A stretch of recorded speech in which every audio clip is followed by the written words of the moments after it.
Today I'm celebrating a man called Justin Fashanu, who I would probably not have even come to hear of had it not been for the remarkable poem Justin Fashanu that was recorded by Interference.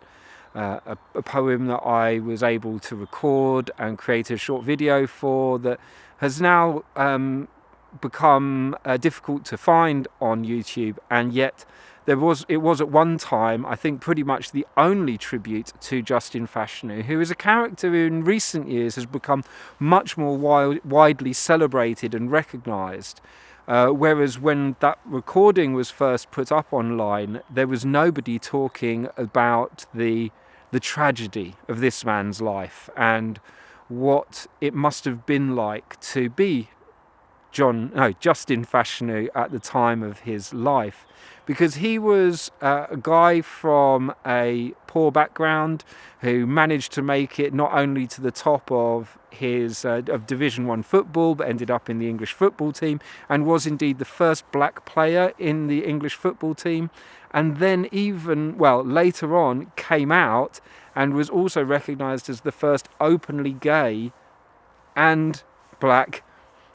member of the English football team. And this was in the 1980s, when there was far less acceptance for people and their sexual preferences, and there was still people, making monkey sounds from the terraces and throwing coins at black players. So, one can only imagine what he must have had to endure in the course of his lifetime. He spent, if I remember correctly, a lot of his early life in care, and he also had to deal with the absolute ignorance of his brother, who became, as I understand it, a fairly hardline Christian kind of fundamentalist who thought that his brother's homosexuality was unforgivable. And so to receive the condemnation not only of so many people but also within your own family must have been extremely difficult to endure. And so in a way, it's not surprising that in recent years he's become a very key figure in the whole LGBTQ movement, because he was one of those pioneering people that was willing to stand up and be counted, and yet unfortunately it ended up costing him his life. He committed suicide, and my heart goes out to his family and to all the people who loved him, and how deeply they must have been affected by that.